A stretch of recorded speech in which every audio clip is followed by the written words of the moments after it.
Hello, hello. Hi. Welcome back from lunch. Good to see you here.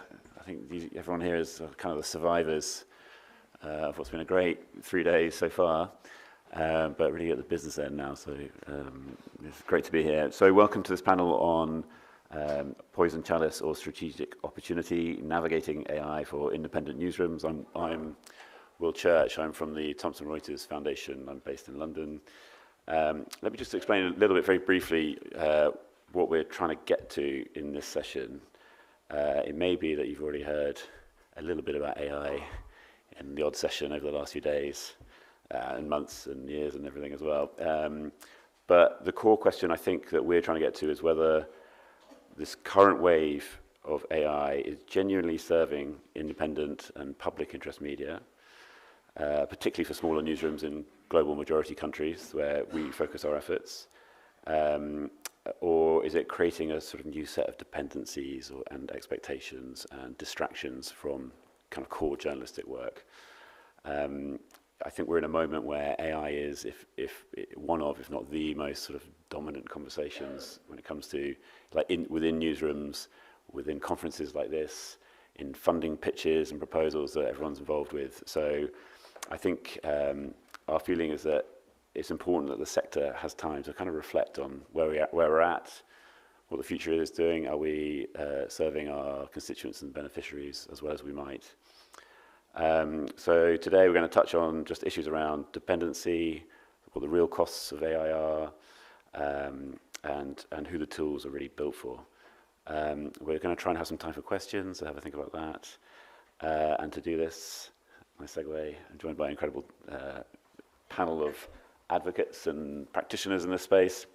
So immediately to my left is Irene Irene, Director of AI, Emerging Technology and Regulation at IFPIM, previously led Google News Labs in Asia Pacific and was an investigative reporter for a number of organizations, including Reuters. Paul McNally is a journalist and media entrepreneur, developed AI, a consultancy that now works with folks around the world, looking at how to create AI prototypes, build AI ethical policies, and use AI tools in general. And he's doing a lot of work, for full transparency, with Thomson Reuters Foundation on a lot of AI adoption programs, particularly in sub-Saharan Africa. And last but not least is Sanuta Raghu, an Indian journalist and product manager. She heads AI at Scroll, and she's building something called Factivo, which, and I'm going to read this, is a multimodal versioning platform that makes a news story structured, modular, and adaptive so that users can consume the news in a form that best fits their needs. So clearly a genius. And also was previously a Thomson Reuters Foundation sponsored fellow at the Reuters Institute. So really grateful to have you all here. I think first off, in all this sort of melee of things, what we're talking about, AI is this big grand. We talk about it in big sweeping terms, but actually there are so many disparate parts to it. So can I start with Paul, with your experience in going into lots of particularly sub-Saharan African newsrooms? Just sort of as we sort of reality check or set the scene, is there a gap in expectations between what we think or what newsrooms think AI can do and what it can do, and is it trying to be different things to different people? Let's start there. Yeah, I mean, I think the biggest gap is around cost. I mean, newsrooms believe that AI is free, right? The way it's been pitched to them is the fact that these tools are free, and they've sort of been told that if you essentially adopt these tools, they're going to solve a whole host of problems. They might allow you to fire some people, and they're not going to cost any money. And I think the biggest thing was when you move into, independent newsrooms in places like Zimbabwe and Zambia, they think this is going to be a sort of silver bullet, and sort of stepping them through this process where, yes, you can experiment, yes, this might be enjoyable or fun, and it might reap rewards, but the idea is this is actually an investment. You are going to have to put money into this, and you're going to have to do things that might not also work long term. It's like a huge hurdle for most newsrooms, where they're already cash-strapped, they're already kind of got this sort of brain fry of having to learn new things. And I think the other like expectation part of it is the idea that because of from social media, so many newsrooms have been sold the idea that this is exclusively about content creation, right? I know we're going to get into more of the nitty-gritty of this, but I think newsrooms on their surface, they think, okay, this is going to help me write headlines and create images, right? That is the main thing that they have sort of been told that AI is. And it's been encouraging to see certain newsrooms. We've been working with one in Zimbabwe who understands that they are sitting on a data set that they can utilize and convert into something that is for their audience in a different way other than journalism, right? So this newsroom works exclusively with talking to farmers, and they are aware that, okay, these farmers need certain kinds of information, and we're busy working with them to use their background and years of data to create something that allows them to get information which they would otherwise get from the government, but because the government in Zimbabwe is the way it is, they're not routinely getting this information. And now this newsroom is able to pick up that slack, and they're actually going to be able to charge for that. So it's about like thinking about your newsroom, about the resources that you have, but then also stepping adjacent to that and thinking, okay, if you're not going to pay for the journalism, then what can we create with AI and with tools that your audience will pay for? And I think that's the sort of shift that we're trying to nudge. And we're talking small newsrooms. We're talking newsrooms of like 5 to 15 people living in quite a rural area. But allowing them to move into that space has been exciting, but is also still a challenge. Thanks. And actually, so Nusa, being in a newsroom, I won't ask if you expected to fire loads of people, but if it's fair to say you're an advocate for AI, you're a keen practitioner of it. In your experience, has AI come along at the sort of right time to help you solve issues you were already looking at, or are you seeing it as a tool to kind of do new things? Is it right tool at the right time, or what's your experience? I would say it's a bit of both. We're a tiny newsroom. We're 20 people, and it's just, how do I say this? We operate in a country of 1.4 billion people. Not that we're trying to get to all 1.4 billion people, but we want to get to the people who care about information and how it affects their life. And we want to be the people to inform them about it. Which means that we want to be able to invest in doing it for these people, but we're not able to because we're very, very resource strapped. So what this has done for us is the ability to broaden that circle to a much larger audience base who cares, which we didn't reach earlier. Also the language group, right? So the English news universe in India is about 30 million people. And we're able to get to very easily 70, 80 million people by just adding 1 or 2 languages. So that's the huge sort of, access bit that allows us to get our brand of journalism out. And we built a text-to-video tool. Again, it was a little early for its time. This was in 2022. And we saw a huge spike in how people were interacting with our versioned sort of journalism. So we are very text first, but we were able to deliver this as Instagram videos, as short videos, and people really, really engaged with our content. And at that time, this was 2022, 2023, when we were saying, that this was verified by Scroll's editors and made with AI, and we saw very little pushback at that time. Because again, our brand comes with a certain amount of credibility, and we also communicated quite well that this is our process, this is how we want to do it, this is how we're going to sort of put forward this. But it's helped us immensely. We are a very tech-savvy company. In fact, we are one of the first sort of companies that had the infinite scroll. And we're also called Scroll. So but I would also add to all of this that we are an anomaly in the market that we operate in and the larger sort of small newsroom space that we operate in. And to add to Paul's point, I coach a whole lot of newsrooms around the world, and the through line that I see is that there is a lot of excitement from newsrooms to adopt this technology, but also there's a huge literacy gap.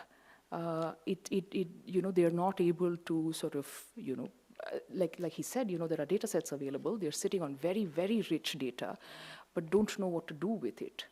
And so that's the other piece for us, saying now that, we've sort of leveled our playing field, how do we help the others also do that? That's a very interesting point to end on. And you mentioned, you've got a very tech-savvy team.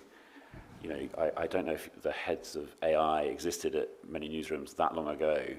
And Irene, from your position as a sort of policy funding space, your objectives, I guess, are to help the system, help the media ecosystem to survive. Do you see AI as a we've used the term silver bullet to help solve this, or are we just adding more costs? We've already got cloud, everyone had to adopt to digital, to mobile, the costs keep coming. What's your take on that? I would say that, I'm already loud, but the microphone is on. I think that the cost piece is certainly a concern in the way that the cost of distributing your information has continuously grown because you have so many more platforms that you need to think about, and none of the other ones are going away. People are still accessing community radio, they're reading print, they're listening to audio, they want to watch on video, they want to watch in different formats. And so in this race for reaching your audiences, I think a lot of newsrooms are like, okay, now I just got to try to manage on each and pivot and invest. And that is challenging.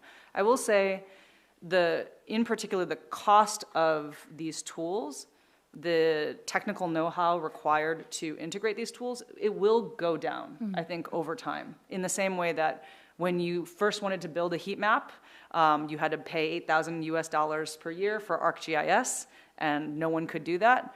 And then now, there are so many tools that are free or very low cost. And so that part of it, that narrow piece is going to be, a continuous process, and any newsroom will need to adjust. I would say that the area that we at the International Fund are most focused on is kind of at scale and overall at the systems level what the challenge is. And I would say that there are a few trends. One, I'm just going to mention because you have to, and it's been discussed ad nauseum in this conference at Perugia, is obviously funding flows are shrinking. Media development aid, philanthropic funding, the need is increasingly great. The gaps are growing because there are cuts. Even bigger than that is what AI is doing is it has accelerated the market's failure to sustain reliable information. And the note that I'm saying here is journalism is a component to reliable information, and it is part of that decline and the market's failure. But in order to survive this, newsrooms and journalists need to think broader about their role in society, their role on these tech platforms. And from a policy standpoint, we do need to think about the market's failure in this way. And also, personally, this is my opinion, I think that media outlets need to not only be concerned about the unit of their own outlet, but the solution to actually address this is radical collaboration, collectivization, probably shared services and shared infrastructure, and thinking how an industry collectively creates products and builds the foundations for what is coming next in AI. Just building on that, actually, I remember when we were speaking a few weeks ago, you were talking about this idea that organizations with less to lose from the big deals like OpenAI could actually, it could be an advantage, could leapfrog kind of Western organizations here, Western news outlets. Yeah, and I would say that the reason is because if you were holding out for the big deal, you were less likely to work together, right? And I think that it's everywhere. Everyone is hoping that there will be some silver bullet that the big tech deal will come and actually it will make up for the gaps in the print advertising business model. It's not coming. And I think I recognize probably that there are half of the people in this room who were in the last panel. The economy of information flows is going to be completely different. That doesn't change the fact that there will still be audiences that need traditional journalism. There will be people who want beautiful writing, who will subscribe to Scroll because of what it represents.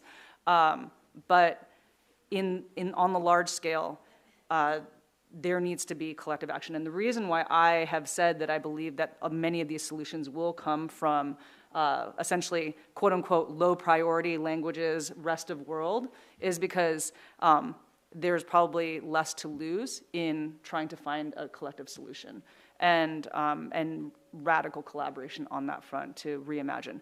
Now, the key requirement to make that happen, though, is investment in that future.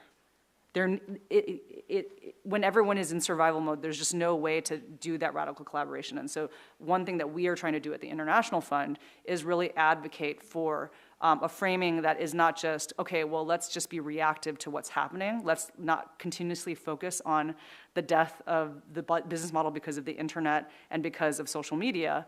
Like, let's focus on investing in what's to come. And most importantly, being confident enough to say, what journalism does and what the process is of value to society. It is a unique value proposition, and that actually you should trust us to help envision and build what that next thing is. Because it's all speculative. We are all here saying this is what we think what the future will be. Actually, we don't know, but we can actually try to be the ones that help shape where that goes.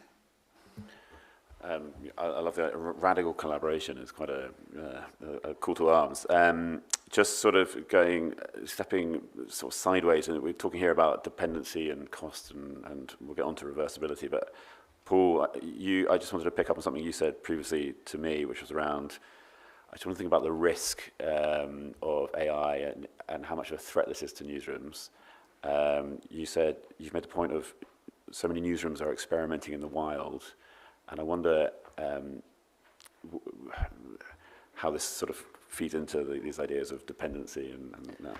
Well, I mean, yes, they are experimenting. I think the key thing about that is that journalists have always been gatekeepers, right? We were gatekeepers of information, and then we controlled, like, even to owning the trucks that moved the newspapers to outlets. And I think we haven't really let go of that gatekeeping sort of mentality.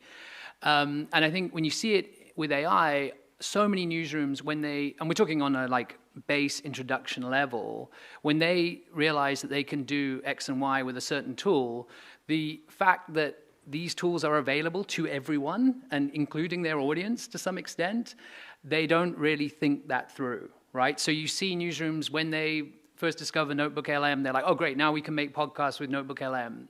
And the thing that you kind of have to stress at that level is, okay, but so can your audience. Like, more and more, that self-creation of content. So the idea that, okay, all other journalists and now people on Instagram with large followers, they are your competition. The flip to the fact that everyone will now be possibly creating their own content and listening to that on the way to work. Like, if you have a whole lot of PDFs that you have not read, you can make a small podcast and listen to that. I think hammering that home to journalists is a really big ideological shift. And adopting AI in a kind of basic way kind of just brings them up. They're not quite on board with the fact that that brings them up to a level which is similar to their audience. And they need to take that initial training or that initial idea and then really build on that. Like, think about their value. Like, to your point, like, this idea of what journalists are adding is not the content creation as such anymore. It is the value of the information that they are going out and finding, or it is the story that they are discovering that can hold someone to account. All these sort of basic 101 tools, but the actual production of the content is no longer the added value that you have. And as someone who, studied writing and is obsessed with writing and has been since they were a kid, that is like a hard pill to swallow. And I think getting every journalist to swallow that pill is going to be quite a long, complicated process, but it kind of has to happen. And I think the other thing around that is it will change who journalists are. I think that's the structural, it will start at journalism schools, but the idea of who we think a journalist is in terms of a profile has to change. And that is not someone who kind of wishes they wrote novels and now they work in journalism, which was like 50% of my journalism school 20 years ago. And once that starts to change and the sort of you know, everyone has an ego, but once that starts to drop and the idea of who that journalist is becomes more in sync with what they will have to do in the space of AI, then you will start to see something that's really exciting. You won't just have one guy in a newsroom that has an interest in coding and, oh, maybe he'll adopt this. You will have an entire newsroom that is aligned with the goal and aligned with how this will operate and how this will be executed. And unfortunately, that is going to be a very painful experience for the entire industry to go through. But when it happens, then you will see massive growth, I think, across everything. And just so we're saying we need radical collaboration in one area. We need a change of our gatekeeping sort of mentality for journalists in another area. I just also want to think about, I want to go back to this idea of over-dependency on new tools coming into the system. We're all, you know, in various programs, I don't want to use the word flogging, but encouraging newsroom management systems based on AI tools or new ways of intake, etc. Is there an element that we're encouraging newsrooms to go down paths that are hard to sort of back out from? You know, is there a reversibility built into any of these things? Is it, you know, once you started this journey, are you then beholden to your life as AI? Can you sort of go back? I mean, that's, I guess, a question for everybody actually, but I don't know, Paul, do you want to start? No, I don't think you're beholden to it. I mean, I think there is a sort of element to that where if you've, say you've spent a load of money and you've resourced it, I would recommend that it's better to adopt a tool that you didn't build and experiment that way rather than rush in the other direction that you do see. I mean, you know, you see at a major level of like the Wall Street Journal, the New York Times, and Hearst, they all produce the same, what is essentially architecturally the same tool, right? And they spent huge amounts of money on that. And not that those tools didn't work. Like the New York Times, they produced a fabulous manosphere piece with their tool, right? So I'm not against that. But the thing that was so obvious, and people have written about this, is that they should have all collaborated at the tech layer on that to you, like a radical collaboration, even if you're not collaborating at the story level. So I think you can back out of the AI conversation if you want, but also you need to talk to each other around, okay, we're all spending huge amounts of money on these tools, and we could share that cost, we could share those tools, even if we keep the actual stories that we're working on traditionally very private and secretive. I think that is actually the key thing, rather than feeling like we're going in this alone, and if this doesn't work, then we've spent a load of money and we have to back out. Sunita, what do you think in a newsroom? I'm just thinking while, going back to the bit that we have a very robust tech team, and we bet huge on open source resources, right? Which means that we haven't spent that much on tooling, but we do spend a lot of time on experimentation. And that means our cost, again, we can't afford the tools, and even the fact that you can try and test it for a while, and we can't afford that. So we're huge open source advocates, and for everything that you have on the on a paid tool wrapper layer, of course, apart from the frontier models, everything else is available in open source. So I would say that if you want to again, it's a literacy plus experimentation plus what is your broader strategic goal, what do you want to do with it, right? So for us, I'll tell you how we arrived at this. So I used to run a 25-people video team at Scroll up until 2019, and we had to let go of all of them. And we said we'd never want to do that again. We will remain lean forever, and we will remain sustainable. But India is a country where you can't neglect video. So video is the first medium of choice for all of Indians. Consumption is far more than China. So we said, are we able to use this technology to, and it wasn't even called AI then. So we said, are we able to use machine learning to build out a workflow that allows us to create articles into MP4 files, basically. And then each part of that workflow was, so if you were to break it down, there was a summarization angle, there was a text-to-speech angle, there was a repository-linked image pulling and media pulling angle, there was a voiceover part, and there was a music part and all of that. So this is a, this is the assembly line. And we're able to sort of, individually fix all of these, and we are able to individually build all of these there are open source technologies today that allow you to do that, right? Of course, the recipe of it is proprietary, and that's the thing that our main thing was, how do you make editorial logic explicit when these form-to-form conversions happen, and that's the real bit. But he's absolutely right, where anybody with a notebook LM today is able to do these form-to-form conversions. So the cost bit, yes, but I would also say that there are alternatives to using this technology and using it well and using it in a way where you can protect the journalism value that your organizations hold very dearly. And we've done it. And we're tiny. Yeah, and I mean, I guess sort of moving on to, I guess, what the options are out there for people. I mean, trying to segue to another part I wanted to talk to is around who is AI built for. We talk at length in many sessions about, AI is all in English. It's built on the cultural learning is on sort of Western learning. Irene, when we spoke, again, I'm calling people out on words I used a few weeks ago when we were chatting, but you used this term, language and culture can be a moat in a good way. And again, there are potential advantages you see for non-English language, smaller newsrooms, which on the face of it sound counterintuitive, but I wonder if you could expand on what you think. Sure. I want to be clear. I think the moat from a technological standpoint is it will dry up pretty quickly because the technology will allow for rapid development in being able to handle language. There are certain languages that are much harder,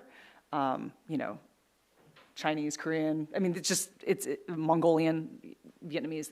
Those are languages that are tougher to crack, but the technology will be able to figure it out. To me, the moat is the fact that these are not markets that are particularly monetizable for a global tech company. That's actually the advantage. It's like, but the problem is that because in the end, it's a money issue, it's a can you monetize? What happens is that the big tech companies will not invest resources in these languages, but then again, no one else is also investing in those languages. So what's left? It's going to be a pretty shoddy product that will have unintended consequences. This is what we've seen in social media, in many technologies. We have a moment where we can hopefully try to reverse the tide. And so what I would suggest, when I do talk to a lot of newsrooms or industry bodies in these languages, is that you have a bit of time, you have a bit of a window, and you are not attracting the interest for essentially a big competitor with lots of resources who's going to build something better for you right now. So, what can you do? How can you marshal, your own governments and industry to invest in this space? How can you work with bodies like the International Fund to marshal these arguments at a global scale?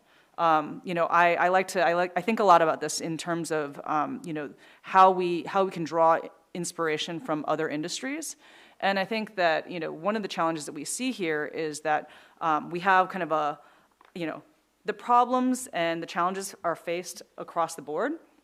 There's a resourcing issue, there's a market failure issue, and also, because there's already a market failure issue, and the investment side is quite, there's a lot of disparity between markets.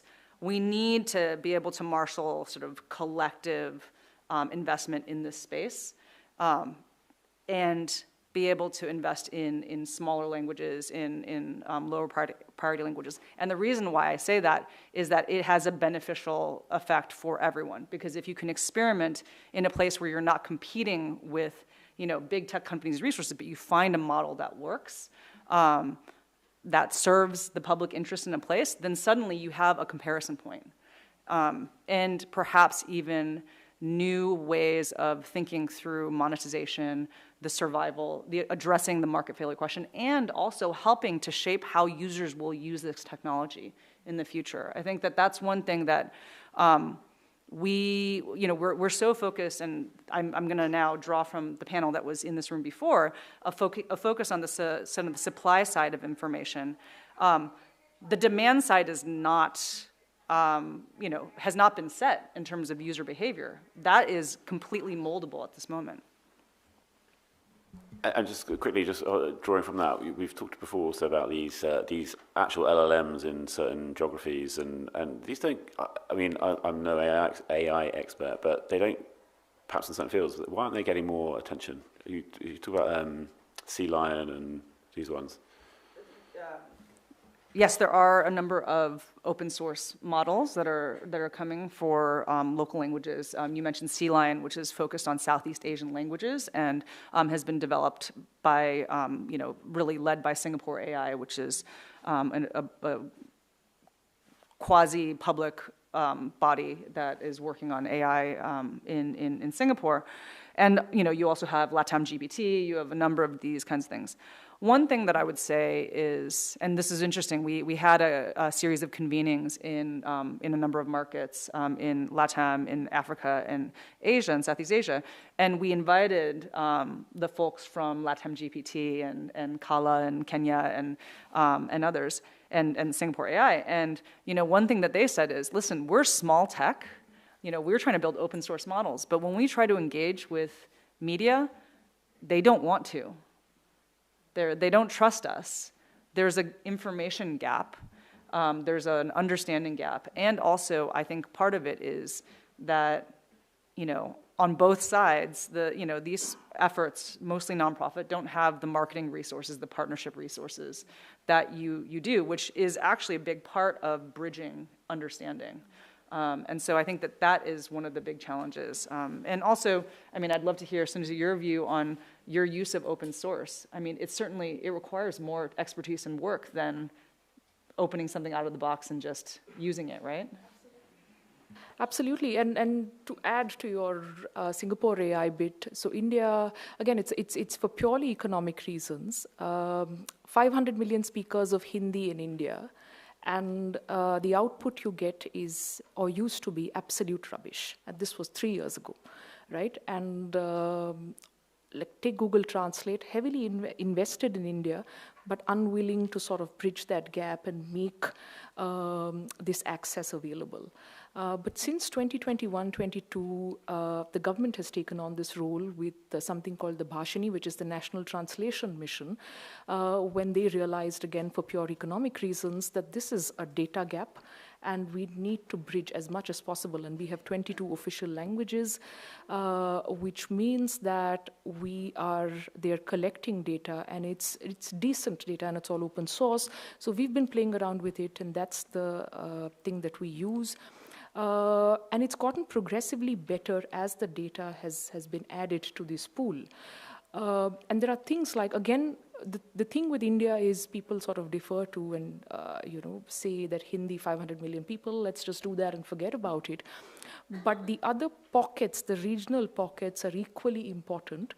And the ability to sort of build those models based on that data has been huge. So we are experimenting with languages like Bengali, which also have a huge diaspora audience. We are experimenting with languages like Tamil, again, huge diaspora audience. So this, to pull that in and to build tools with it is very, very shaky to start with. But there are hacks that you can use. So I remember one thing that so all of these models collectively, without exception, get Indian proper nouns wrong and all nuance wrong. So they don't, so if I were to sort of use an acronym in India, it wouldn't say it correctly. Indian proper nouns completely anglicized, completely American English anglicized, not even sort of British English. So we used a hack in the first sort of the text-to-video tool that we built in the voiceover layer, where we changed all the proper nouns to Devanagari script, which is where a lot of Indian languages are written in. And then that gave us great outputs. So it's about, again, experimentation and hacking and understanding what the problem is at the data level. And you understand that, look, it doesn't understand the nuance, and it doesn't understand the proper nouns are huge. So we now have a glossary of all the things that it gets wrong. We've trained a model on, so it can auto-replace every time this happens, so we don't have to do the Devanagari hack anymore. So things like that. So this has happened because of open source, and it's not an off-the-shelf tool that has, no off-the-shelf tool has cracked this, by the way. Even if you use, any of the sort of 11 labs or whatever else, nobody has cracked this nuance. And if it's happening in India, it's also happening in Southeast Asia, it's also happening in Africa, it's happening in every non-anglicized part of the world. So that is also the data gap that, that is a moat. Saying the culture and the nuance is not captured in these models at all. And it always sort of goes back to American English, to American concepts, to American nuance. So that is an interesting piece to solve. Again, that will be solved, but we have like maybe 2 years to solve it. Can I add something on that? From the African perspective, I was involved with some implementation 3 years ago, 2 years ago now, and people were very excited of like, oh, we can build this data set, this language doesn't exist, like Ndebele, like doesn't exist in ChatGPT, and there's almost like that heart-stopping moment with each model getting released of like, oh, have these guys just eaten our business model, essentially? And that eventually did happen, right? Yeah. So that excitement of like, we're not going to get looked at, there's a financial opportunity here, has kind of faded, but there is still exactly that thing of having to hack it, having to change it, and the contextual side of it is real, right? So, I sympathize with people that have piled like huge amounts of money into something like this and just seen it almost like evaporate as the tech companies have kind of done something which I guess in inverted commas is good. Yeah. But then also that idea of so many people when the model doesn't work well, say it works like 70%, a lot of people then just won't use it. So these hacks that you're speaking about, I find that people, if it doesn't work to 100%, then they'll just abandon it. And that's kind of counterintuitive, but kind of feels like a very human thing to do in some ways. Sorry, just to add to that, my editor would never let us put out anything that is not 100%, right, no. Unfortunately. So we've brought it to a level where, again, I was speaking on the other panel about LLM faithfulness, right? And this new metric of faithfulness that's being talked about now. And, we've been talking about it for about 2 years now. So the example I gave to someone else yesterday is, so we had used the word egregious in a copy. And he said, why is it not egregious there? It had summarized it to some other word. He's like, if I say egregious, I want egregious. And if I say whatever, I want that. So we've spent a lot of time in building these fidelity rules. So fidelity to source is what we're calling it. And so when something converts from one form to the other, what are those rules of fidelity? And we have like, it's sort of a heavily matrix system now, which sort of, helps us go back and track where it went wrong and things like that. But the making editorial logic legible in these form-to-form conversions is in fact our main role, because otherwise we're just notebook LM. And how do you translate what I'm calling it the editorial intuitiveness and intentionality that we add to every copy and unknowingly so. How do you do that, and how do you translate that so that a model can understand it and then output in a way where that fidelity exists? So, Irene, do you want to? Yeah, I was going to just say that I think that the challenge is that if you default to a outlet to outlet, startup to startup mentality on solving these issues, this is not going to work. You won't win, because the example that you drew about we're gonna try to build something better, we're gonna try to build something better, and then now it's obsolete. The economic incentives around that, I think, are our question, right? Because if you're building it for a proprietary access as opposed to the public interest, for some of these, we keep talking about journalism as a public good. We usually are talking about the output at the end as opposed to everything that goes ahead of it. But I think this aspect of this, which is the use of language, the use of culture, we need to incorporate that into our framework of what needs to be in the public interest, what needs to be a public good. And I'm just going to raise this. It's a bit of a curveball, but I do think that this is something that I think about a lot at night, which is the increasing, like we are coming to a head and a confrontation between open knowledge, and as manifested mostly right now by the internet, and the need to address this market failure in the creation of information, the reliable information.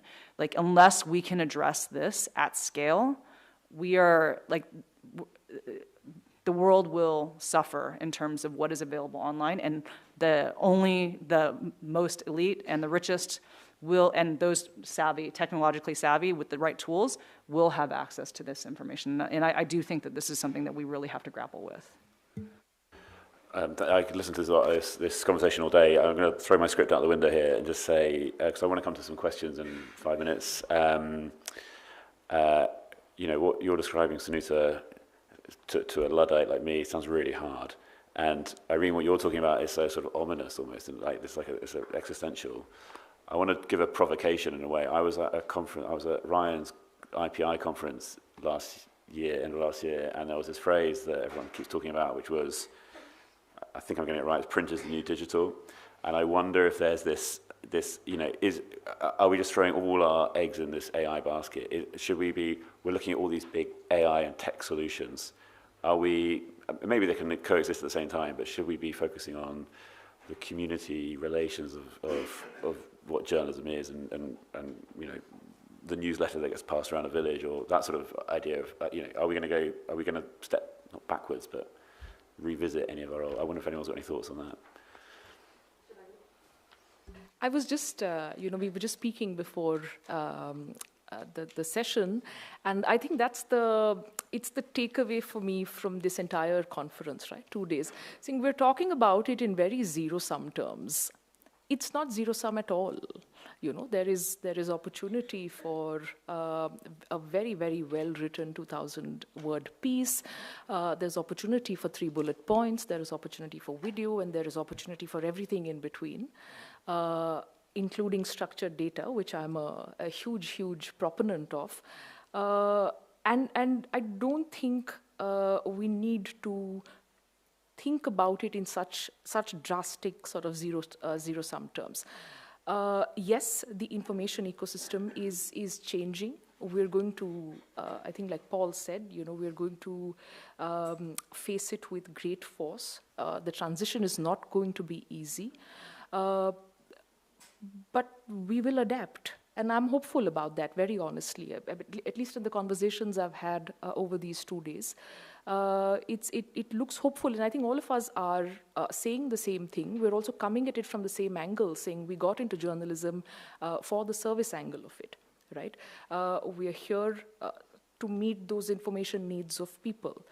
But we don't need to look at it in zero-sum ways, and there are new ways of doing things, and we'll find ways to do it. Paul, Larry? Paul. Yeah, I mean, I totally agree with you, but I think there is a component that often gets missed on, you know, newsroom to newsroom, is the aspect of advocacy. Like Izzat Minar is here, and him and his team run the M20, and they've done incredible work to kind of push the sort of things that need to be alerted to the politicians and people in power in the G20 in the media space. And I think, yes, it happens at a conference like this, but on a newsroom-to-newsroom level, especially in Africa and Asia, that is not happening. Like, newsrooms are not, they have been so trained to just take what is handed to them from platforms and regulation that they are not, it's often not on their radar that they even have the power to be able to change anything that happens to them.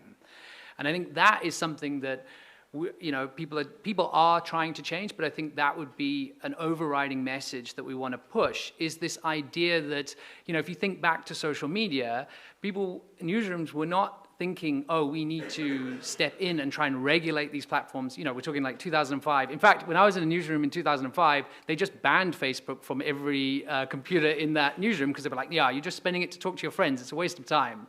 But that idea that you've got journalists, they are the best people actually in your society to try and advocate towards trying to get some change, but it shouldn't just be happening at a top level. It should be at least kind of on the mind of every editor, every journalist, and also a program of what they would like to change to be able to make the digital space that we now all kind of live in a better place for the distribution of information that we're talking about.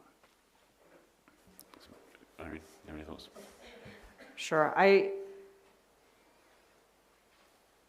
think when it comes to advocacy and regulation, I think we have to, especially in the markets that we're mostly focusing on right now, I mean, there's a reason there's skepticism in government and policy, is because, it doesn't necessarily serve our interests, the interests of freedom of speech and accountability. Or it does, but then it changes because of new administration. But that's not, as we have seen, this is a global problem. It's not a global South problem exclusively. What I would say also, however, is that in order to really ensure that we are engaging in this at the regulatory level, we need to stop being protectionist. Please preserve what I'm doing right now, how I do it, and, kind of not, just allow me to keep doing things the way that I'm doing. Because I think that that's a lot of news bargaining codes and a lot of kind of regulation in that space has been really focused on just let me keep going in the same way. I think that we need to talk to the small tech, talk to big tech, talk to the academics and others in the space. But when we address the question of policy and regulation, it's to be focused and specific and to understand, and also not just be reactive, but also to suggest a different vision. I think that that's, to me, is the part that we need to be able to do, because we may not have the millions and millions to hire the most powerful lobbying firms, but we do have a deep knowledge of this space, and we can articulate, if we collectively work at it, a vision for something that's different and hopefully change the dynamic. Because regulating is very, protecting and regulating platforms is a long, challenging process. Talking in the framework of investment and support, to ensure an enabling environment, I think that is actually something that can be much more powerful. And that works at a local level, so you're very specific, and also in regional and, kind of like multilateral forums. Anyone got a burning question? Happy to take it. Should we take two very quick ones? One here, one here. Jay, if we have time, Jay will come. Right. Thanks.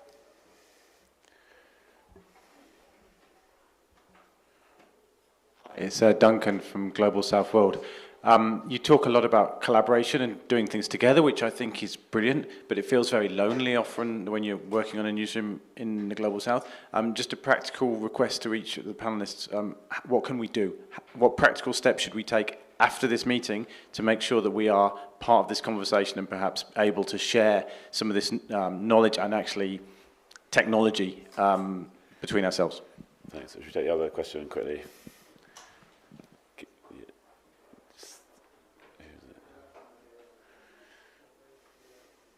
Hi, I'm Paula Miralha from Brazil. So I just would like to make two observations. I think one is thank you, Sanuta, for the no zero-sum game. I think that it's truly important for us to discuss this, but also take into account that initiatives such as like the Atlantic to Agência Pública in Brazil is doing great with long-form investigative reporting, both from a business perspective and impact perspective. So there is room for a lot. Journalism is also very plural. The other consideration I'd like to make is I've been thinking a lot about the solution as a concept, because news organizations tend to think that, oh, it's a problem to be solved, period, I can move on. And licensing agreements became that. So I got a licensing agreement, I don't need to think about that anymore. In 3 years, you won't get a new licensing agreement, and you won't have engaged in this conversation. So you're late already. So I think that we need to also think about our vocabulary. It's more about like how I engage with all this, than how do I find a solution that then I won't have to think about it anymore. Perfect, thank you. If you guys got one sentence We're working on it.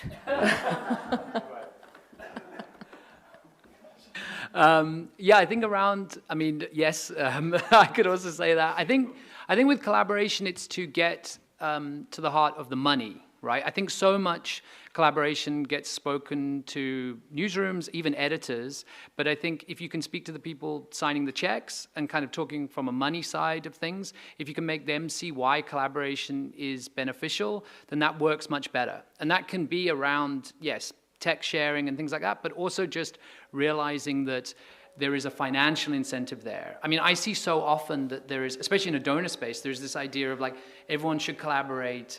That's how you're going to get more donor money, right? And actually the most successful sort of collaboration programs I've seen is when organizations will do it because they want to appease a donor and you've both got the same donor and that's why you collaborate. That's the sort of saddest and also probably the most common form of collaboration I've seen.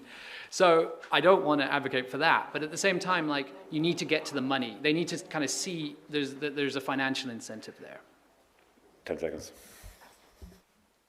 We have a website, IFPIM and our partners who've been working on convenings and just a lot of thinking and advocacy around these issues. It's called control-j .info. And there will be announcements to come about how different newsrooms and others can get involved. The one thing I will say is that this space needs leadership at the local level. It really does. And it's not going to come from the top.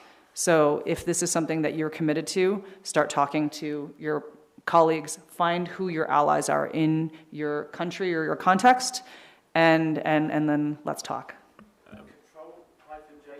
CTRL-J.info. Looking forward to those. Thanks so much. Radical collaboration, gatekeeping mentality, change, and it's not zero sum. Well, thanks everyone.